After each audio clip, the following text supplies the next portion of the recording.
Sat next to me is Sarah Middleton, who wrote She-Wolves.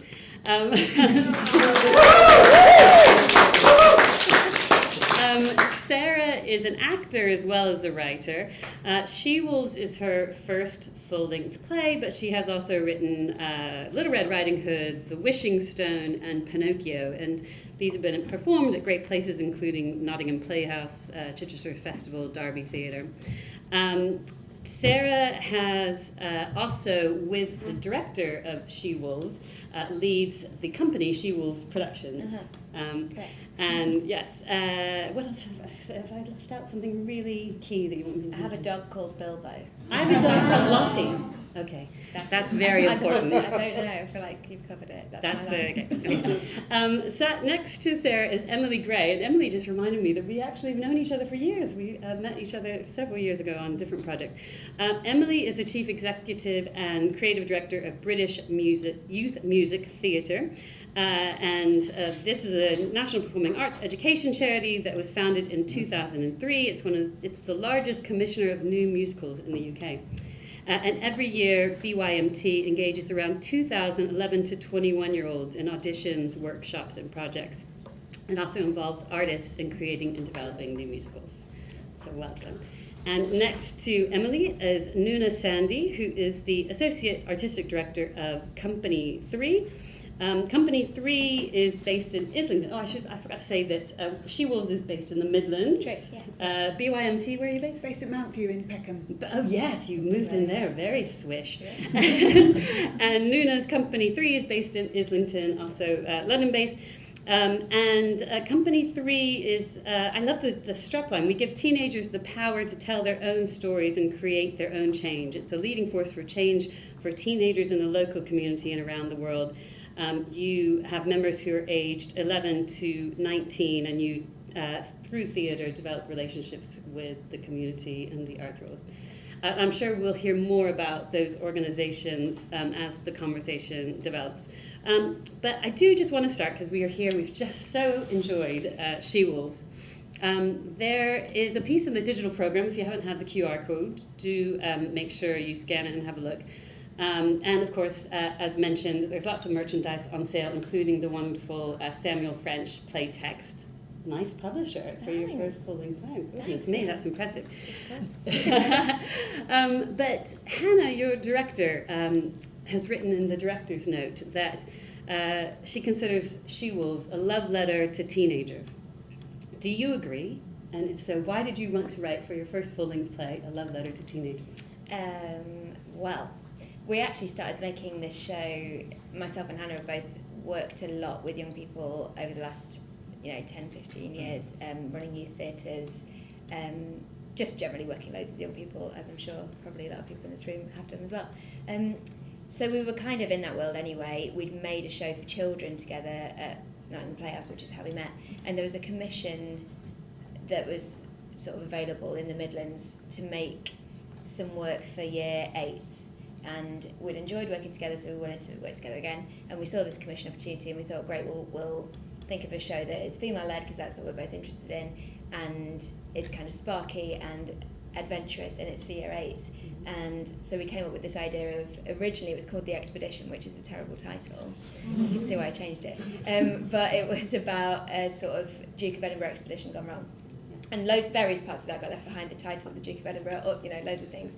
But and we didn't get the commission, but we did really enjoy working on it. And then the pandemic arrived about a week after we'd pitched for that commission anyway. So we kind of spent that first year of the pandemic just working on this thing. I think it is a love letter to teenage life. I was surprised to discover during this process that I'm not a teenager anymore. And then I really realised that. It's quite a long time since I was a teenager. And it was fun to work on it with teenagers. Even in the pandemic, we were working in Mansfield in November of 2020 with a group of young people who were local to that theatre. And despite the restrictions, despite all of the stuff that was happening at the time,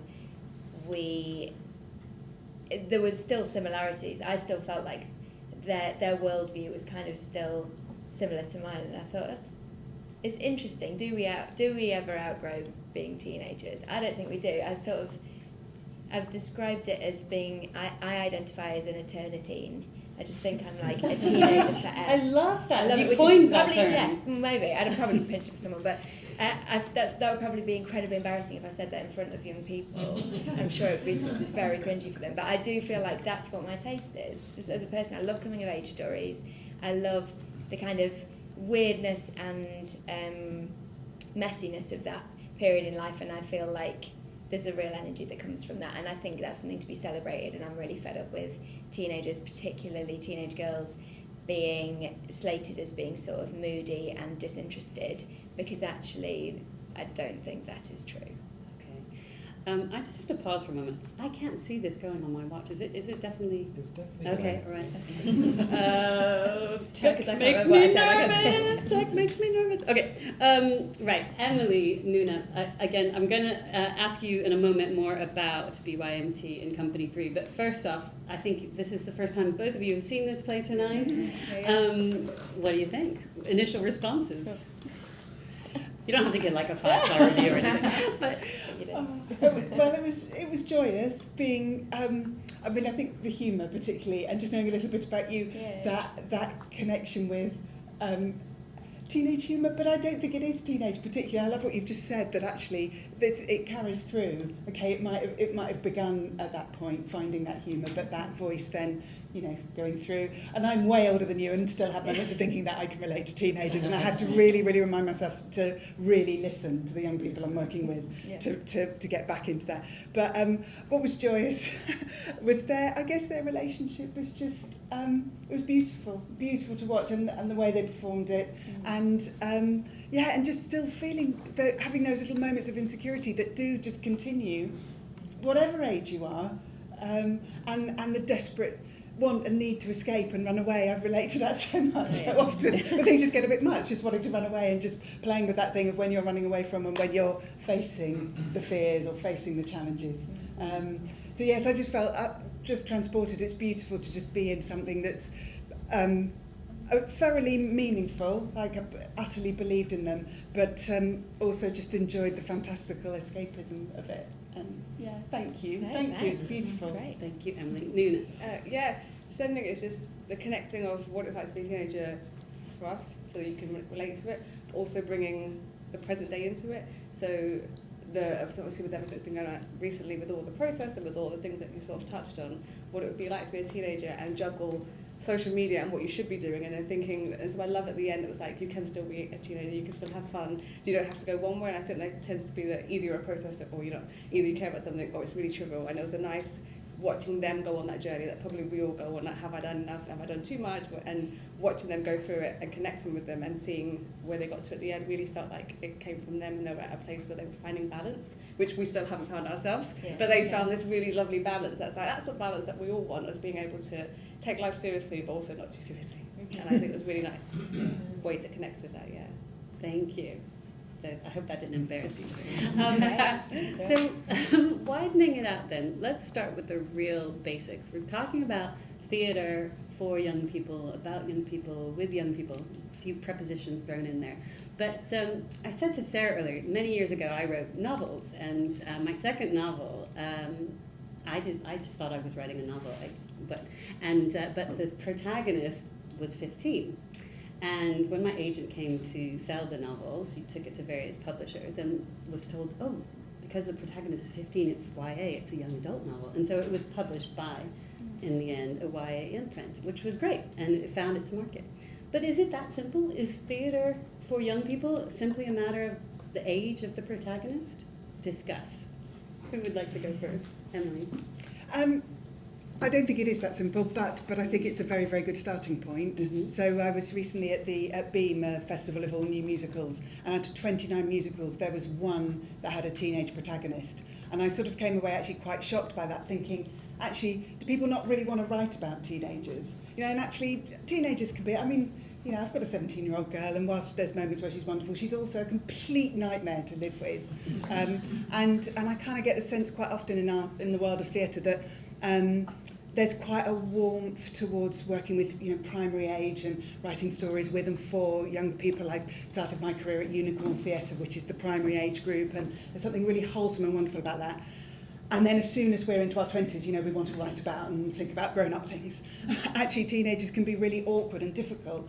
And maybe there isn't enough writing around teenagers. So for BYMT, I think it's quite important for us as a company. We're working with 11 to 21-year-olds. And actually, we talk to our panel of young people from across the UK every couple of months to just kind of work out what the stories are that they want to be telling. And so often, what comes through is that they want to be able to talk about how they could change the world. You know, what are the situations where they can have some agency with the adult world? Where can they rail against it, or where can they celebrate it in their way? So I actually think for us as a company, it's quite important to be really listening to that voice and going, yes, the stories we make will be coming from that age group, because there is so much that they want to say. Having said that, we did do a show last year that was about Scott's expedition to the Antarctic, and we had mainly teenage girls playing Scott and his men, 7 middle-aged men, and they did an extraordinary piece of work that was sung through and danced through, but it was quite abstract, and the young people who were in that show knew they had to go on quite a journey of playing very different parts. So I'd never want to say, you know, young people's companies can only do work that's only about young people. But I think often it's the way in, the teenage protagonist is useful to us. Nuna, what are your thoughts? Similar to the work that we do, the young people join us at 11, stay with us to the 19s. We do long-term work, and you see what they care about changes as they get older and as they get more comfortable in the company. But all the work we do is that it comes from them. It has to come from them and not from us, and so it's all co-created. So we'll plan a session, but the template, but what the core of the session, we don't know until they bring it into the room. And so the best way to make the work that they care about is what is on their minds and something that they share together, and then we build the play around what they care about and what they see. And it's trying to avoid, at the moment with us, is not trying to wish away teenagehood and like, where do you want to be? It's like, now, what do you care about right now? What matters to you right now? And then they can talk about the future, but it's still their view at this present day. And when I wasn't with Company 3 and I went to watch, it was the first time I saw a play that I was like, that sounds like a teenager, and it doesn't sound like an adult has tried to be a teenager. And then as I'm in the company, I see it's because the work comes from them. It's like what we were talking about when I talked about the show. And Sarah was saying that every time you've done it, young people have given you input, so it comes in. And I feel the same when I've written. I wrote a play last year for the first time, and it felt really weird to say I wrote it, because I was like, have I? I've put their words in a script, but then yes, I have written it because I've structured it. And they don't see it because they're like, oh, I said this, we do evaluations, we talk about the play after. And they'll say, oh, I said this thing, and then bam, it's in the script. And they also think it's just thrown in, but there is, so we have to give ourselves some credit for like putting it in a way. But it's about, I think it's important for them and for us to show them now, so I'm trying to say like what they care about, and then they're going to come and watch it because also they're speaking to themselves and they're making plays for an audience for themselves. Yes. So you referenced a conversation with Sarah, and again, harking back to Hannah's director's note, she talks about that young people have been involved at every step in your process. And I love something she said, which is young people have something to say, and we as adults have a responsibility to listen. That's really beautiful. But so can you tell us a little bit more about how the young people affected the development of SHEWOLVES? Yeah, I think our process, we've worked on it for about 3 years, and initially it was, the idea initially came from me and Hannah, but we were like, we'll work with young people as soon as we have capacity to do that. And that for us meant that we needed to get Arts Council funding. So we did a little R&D, which was when we went to Mansfield at the end of 2020. So we worked with 6 young people, I think, over a couple of days, and they made their own work. We started with the sort of themes of the show, and they made their own work in response to that. So we brought in some facilitators, so they did a spoken word workshop responding to themes of protest, or I can't remember what the other ones were, but some themes that we gave them.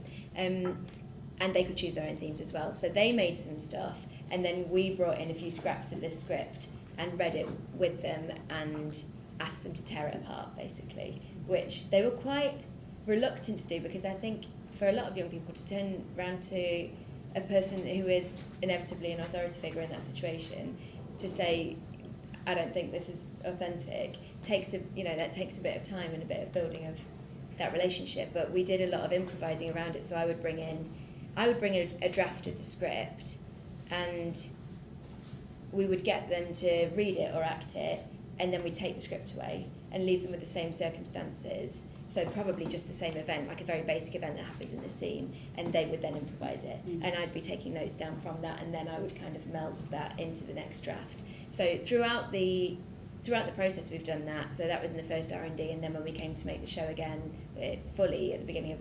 2022, last year, by that point we'd set up a Wolfpack group that is at Nottingham Playhouse and meets every week. So we've been working in more detail with them, and we're starting our next show now, and we go into that group and share ideas, and they feed back on it, and they've got good at doing that. You know, they're more confident saying, I would never say that, or I think this should happen next. And it's fun to ask them, when you're at the beginning of a writing process as well, to share a bit of that, as we were talking about this the other day, but to share a bit of the script and then to say, what do you think happens next to that character, or what do you want to happen? And especially in this show, me and Hannah didn't quite know how the ending would work, because there are a lot of unresolvable things in their lives. That's the reality of it.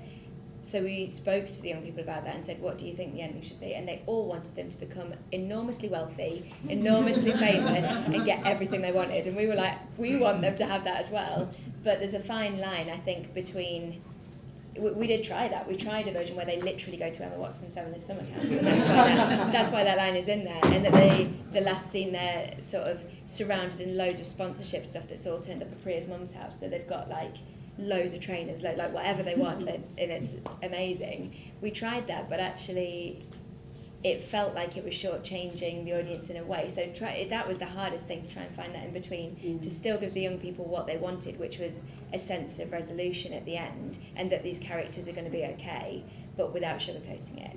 So yeah, it's been fun. And pulling on something you said, which Nuna touched on, what are some of the words that made it into the final version of the play text that young people had to educate you about? They taught us how to speak Gen Z, which was amazing. We had like a list, it was incredible. So like Peng, I think is in there. I just wrote that down. Yeah, I think that's vintage now, because that was around when I was a teenager. That's already vintage. Full loop. Oh So my goodness. Peng is back. Piff is in there, which I think might be Midland specific. I don't know, my is daughter it? uses it, Okay, yeah. it's spread. Don't know. What else is in there? There's stuff like Priya's line, which is like, oh, I look banging like a MILF from the olden times. Like I think MILF was probably in my generation, but I think we get away with it. But like looking banging was that came from the young people. So certainly a lot of what Priya says is from those people. I would say. And Nuna, to expand on that, what are the telltale signs of what you said? It's that you can tell the difference between something that has had young people involved and something that's written by an adult to sound like a teenager but doesn't. Is there anything that you think that's a dead giveaway? I think, because I work with teenagers all the time, I think I can resonate, like, I know that's what they would say. Yeah. And it's often, I wouldn't say that, so that's definitely what they would say. And also I can trump your girl, I've got 2 teenage boys as well. So it's also hearing them talking and then them connecting and hearing that and going, oh, I know that this hasn't come from us. Okay. Yeah, I think it's that, So you just feel it. Yeah. Okay. So we've talked about what theatre for young people is. Why do you think we need theatre specifically for young people? What do the young people get out of it? Inspiration. Mm-hmm. I think a big part of the arts is inspiration, and I think the more that they can see theatre that reflects them, is then they can see that, ultimately I believe that we all believe that art can change the world and it can make a difference in the communities, and it starts with your family, friends, teachers, and your local community, and it spreads out. And a great way to get all those in one room is to do a show. And I think, that's ultimately what it can do, and the more they can see themselves reflected on stage, then they know that things are plausible, things are tangible, and so if they're always watching shows that they can't see any representation, then it's removed, and then you end up distancing yourself from art because you think that art doesn't belong to me. And so the more we have art from various different backgrounds and various different stories, and we can see ourselves unapologetically, I think that's a big thing. We took our young people to watch Taliban's Run It Back, and they came out and were like, oh, you can do that. And we were like, yeah, you can do that on stage. And we were like, yeah, and it was just seeing something unapologetic that didn't explain itself to an audience that they maybe thought was in there. Mm-hmm.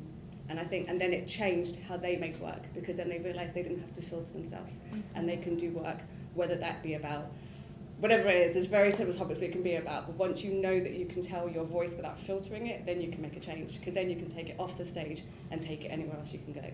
But you have to know that your voice doesn't need to be altered, basically. Gosh, I love that. So true. And it's, well, for us as a company, it sounds very similar, that sense of going, everything we do is new work, and it's young people feeding into that and making that.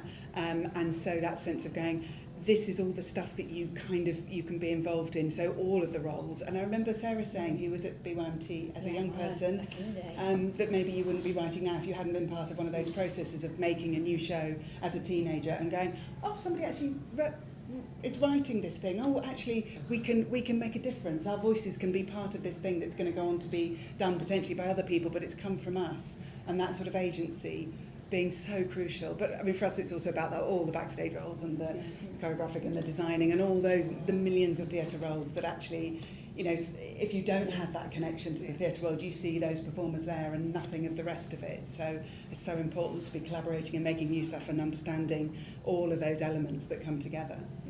I did not realise you were a BYMT alum. Yeah, I was. Yeah. And who were the other famous alumni? Can you I did a show with Ed Sheeran. I was gonna say Ed Oh, Sheeran. it's so cool. Yeah. And Sam Smith, right? I didn't do a show with Sam Smith, but I'm sure they were around in the same generation, I think. Wonderful. Okay, and did you want to add anything to that? No, I think you smashed it.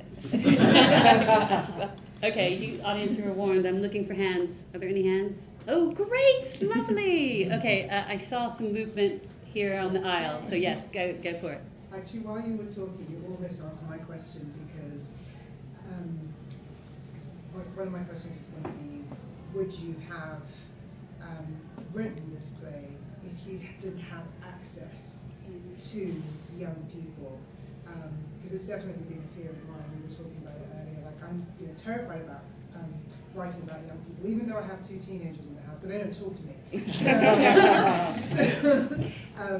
But how different do you think your play would have been if you hadn't have gone through that process of essentially workshopping it over that period of time with those young people, and then sort of giving you what was essentially a sort of authenticity to the voices? Would you have done it without young people? Honestly, I probably would, because I didn't know any better at that point, in a way, and because it was my first play, so I didn't know, and we hadn't formed the company at that point, so I didn't really know what my process would be of making a show. So bright. I know. of making a show with and for young people in that way. I'm really glad that we did make it this way, but I think for transparency we couldn't have done that had we not had Arts Council funding. If we hadn't had that funding, I would have still written the play. I would have just sat at home in lockdown and smashed out a draft, 10 drafts, whatever, but it would not have been, it wouldn't have needed to exist in the way that I feel like there's a good reason for this play to exist, and not just for my ego. Like, I'm thrilled about it, don't get me wrong, I've had a great time, but and it's fun to have a play on, like, that's always going to be enjoyable, but it feels like, I don't know, I feel like the process of collaborating makes me more excited to be a writer, makes me feel like I can make a show that actually, like, has a reason to exist. And I think sometimes there's a myth, maybe it's not a myth, but it's mythical to me, of like writers sitting at home and silently and sort of by candlelight writing an incredible draft of a play. And I always feel like that's what people do when they win the Bruntwood and stuff. And like, they secretly stayed at home and like through the night they wrote a play and they spent 20 years doing it or whatever. And like, maybe people do that, but I can't do that. And that's cool. It means I have to apply for a lot of funding, and there are a lot of other people who work in that way. But I like working in this way, and I don't think the play would be very good if we didn't do that, which is why it's really weird that my name is on the play text and everyone else's isn't, but we couldn't fit them all on. So what can you do? But yeah. I mean, it's been such an amazing journey with this production that you've had already, isn't it? Because you toured last year, huge hit, and I bet a lot of fun in Edinburgh. Yeah. Introvert fun. It's quite intense being in Edinburgh when you're an introvert. Oh, so yeah, but fun anyway. Yes. And now a new tour, another London transfer, fantastic success. Okay, there was another hand in the back. I'm sorry, I can't see very well, but yeah. Yes, I'm not exactly sure what my question is. Great. But I have 2 daughters. They're both teenagers. I'm American. We're here on vacation, but this was absolutely wonderful.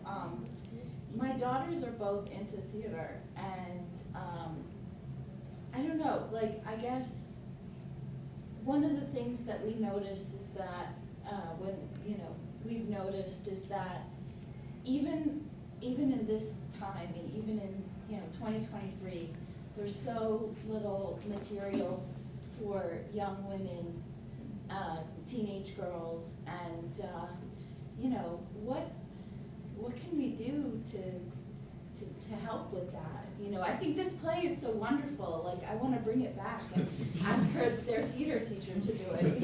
US premiere. US premiere. Yeah. Where in the States are you from? New Jersey. Okay. Oh, New York. Jersey New premiere, York. we'll do New it. Jersey. Yeah. That's a great question. Thank you. And I know it kind of touches on something you and I were discussing earlier about how frustrating you think it is that there is this gap between there's a lot of programming for children, a lot of programming for adults, and then there's this kind of gap in the middle. Yeah. We did just hear from you, so I wonder if Nuna, you want to touch on it? You look like you've got something to say about that. What I was going to say about, in terms of one of the plays Ned did, who is the artist director of Company 3, did a play called Brainstorm. And it's about the teenage brain, and it worked with a psychologist. And so that play was made into a blueprint, and we share all our blueprints with us. So that play's been made in like 37 different countries and various different languages. And so no one can ever do the exact play because the stories belong to teenagers, but the blueprint is there. And so in terms of like there's not enough materials, every play that we try and do, we try and create a blueprint. So When This Is Over is a play that was recently done, and that's in the process of being made into a blueprint, so then other theatres can make other versions of it. So it's trying to get material that teenagers can connect to and relate to out. And it's what's great is they're really proud because it's their story that's also being shared, so it's another, Nice. And no licensing fees for use of the blueprint? That's it, yeah, we have to do all that stuff, yeah. Okay. Emily, any ideas about how we can encourage more theatre for young women? We just have to give, just to encourage them, don't we? I mean, at BYMT we have more females than males applying every year. There's always going to be more young women, and all the time we're just nurturing them as artists as much as we can. And because we also know there's a huge amount of female performers, way too many that are trained up every year and they're in our business, that sense of going, don't just think about being a performer, think about how you might write or compose or design or be a maker. Have a multitude of talents and things that you explore. I know, Megan, Sarah, you did some really useful work around female writers, didn't you? We did a research project looking at the... Sorry, I'm diving in. You know No, go on, because you know more about it. Just reminded me of that work that you've been doing. I worked with Meg and with Kate Marley last year. We did a little piece of research to look at the commissioning, the gender imbalance in commissioning on main stages across the UK. We looked at every main stage production with more than 200 seats, and that's right, isn't it? 200 seats, yes. And we found that overall, less than 30% of main stage writers were female or non-binary, which of course then impacts the way that stories are being told, the stories that are being told, the stories that audience is seeing, the stories that therefore young people are seeing. And when young people see, well, most young people go and see a show, what they see is the people on stage, the story on stage. We have to work a bit harder to get the backstage stuff going, but I think it means that they're seeing less stuff that they can see themselves in. And that is a massive problem, and we need to tackle that top down. We need to tackle it robustly. I don't know how, but 30% is not good enough. I think that is not okay. Does the Arts Council devote enough to this area? I don't know the statistics on that really. I'm not sure. I don't know. Yeah. And it can't be helped that the arts is being cut back in education, in the curriculum. That's bad. Yeah. Okay, I think we've got time for maybe one more audience question. Yes, there? Hi. Obviously with the contribution that young people have to the making of the script themselves, particularly with SHEWOLVES, how much, if any, input did they have on things like the music and the soundscape design, or just like the general set? Because I could see that with the fabric that you have and also the main pieces of set piece, even though they're supposed to be representing very like natural areas, you still have all of these like very like wild creative scribbles that really reminded me of like a teenager kind of doodling in like the margins of their notebooks when they are supposed to be paying attention to algebra. Well, and thank you for noticing the set. I always like to shout out the others on the creative team. So Charlotte Henry is the set and costume designer. Was Charlotte influenced by young people with some of the scribblings, which is well noticed?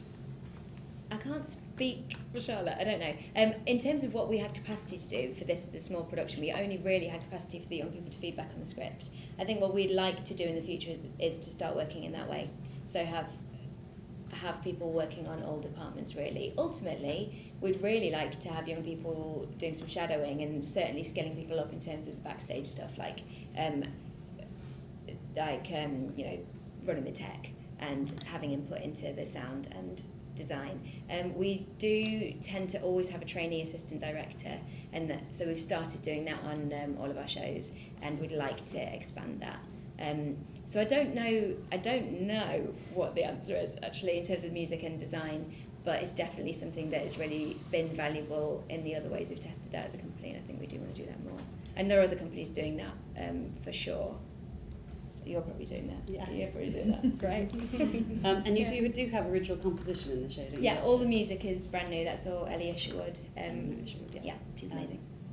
Fantastic. Yeah. So something that occurs to me is I don't see really any teenagers in the audience. Maybe it's because it's a Tuesday in Southwark. Oh, is there one over there? Oh, hello, team. Hello, the representative team. I mean, in some ways that's kind of a bad thing, but it's also a good thing. This is obviously we have all been teenagers, so we do remember, and it does have a universal appeal. Is it important to have that sort of crossover appeal, to have pieces about young people that will appeal to us oldies? What do you think? Let's start with Emily, actually. I mean, because you and I are maybe older people on the panel. I did watch it thinking, I'd quite like to be in an audience of teenagers. I'd quite like to have snuck into one of... This afternoon, yes. But how beautiful that actually it can be both. And what's lovely is that my sense is that how you've publicised this show and where it's been and what it's done hasn't specifically said it's for teenagers. We did a bit on tour. Yeah. It's harder here, I think. It was in a way like, I think when you're in a regional theatre, we were able to say this is for teenagers, and you know it's still hard to get those audiences in, and we took it into schools and things. But being in London is definitely different. And it's a later start as well. Yeah, it's 8 p.m. You know, and yeah, there is. We've sort of just plopped everything in here, you know. With less teenage-specific marketing in this venue, but that's fine, isn't it? I mean, it's lovely to be here, not with a group of teenagers as well. That's quite refreshing. I quite like to do them both because I'm sure they're different experiences. For sure. Yeah. I guess if the sum of the subject matter is for change to happen, then we need an adult audience who currently have the power to make that change. Yeah. And there's something great about an adult coming to watch and hear it from a teenager's perspective as opposed to an adult play going, when I was young, and then watching an adult and going, I still connect with everything that this teenager has said. So hold on, let me take myself back, connect, and now what can I do for maybe what I wish I'd done for myself, I can now do for these guys. So we need the adults to make the change, but we also want the other young people to watch, to be inspired, to then do the big catch-22 of all. Yes, it's a virtuous circle. As Hannah, your director, says, we have a responsibility as adults to listen to what the young people are saying and to see it perform so beautifully. It makes it that much more powerful. Okay, so finally, let's hear from each of you to hear what's next, what's coming up for Company 3 that we can support. The show that I did last year called #BlackIs is with 10 of the black teenagers of a company, and they're coming back. We haven't announced where it's yet, but it's coming back in September. We did it at the Pleasance Theatre, coming back for a 5-show run, and it's about their experiences growing up as black teenagers in Islington. And not just about everything that happened during the Black Lives Matter movement, where for them, people actually wanted to know about them, but only wanted to know about what it was like to be a black teenager. And the boys were like, no one's asked me if I do poetry, or no one's asked me if I've done this. All they want to know is about my black experience. So throughout that whole show, it's a joy show that covers who they are, but also a multitude of things. But yeah, sandwiched in joy. Fantastic. So we'll have to follow you to find out where. Yes, in September, but we'll announce where it is. Fantastic. Thank you, Nuna. What's So coming up for you and team? We've got 5 new musicals this summer. The one in London is called Angry Salmon, which started out last year at Plymouth Theatre Royal, and it's about some farmed salmon, a family and community of farmed salmon who escape into the wild and trying to find Salmon. Salmon, yes, salmon. It's all about fish. Okay. Yes, it's all about fish. But it's quite allegorical. So they escape from their fish farm and go out into the wild and want to connect with their wild salmon, but of course they can't because they've been farmed. So, and they're angry. Of course they're angry because they've been farmed. So it's really about the big fishing corporations just destroying our oceans, but in musical theatre form. So they developed with young people last summer and some of the team from Showstoppers, so Jordan Clark and Ali James. So they improvised and devised their way through this show. This year it's a little more formed, but it still has some sort of mad improvised qualities to it.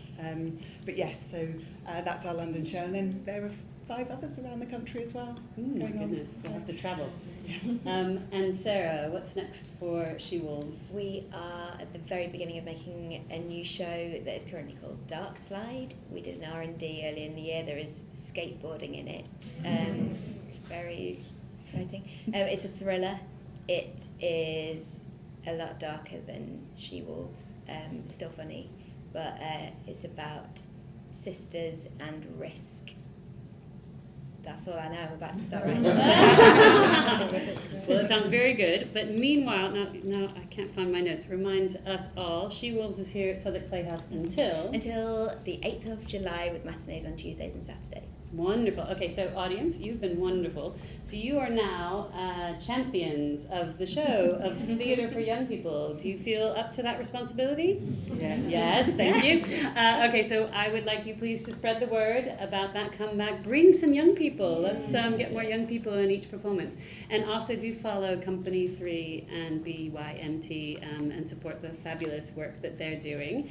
After we give a big clap, I'm going to ask my panelists to bunch up with me, and all of you that are on social media, will you get your phones out please and take photos and share them on the platform of your choice. Yes, everyone's nodding. Wonderful.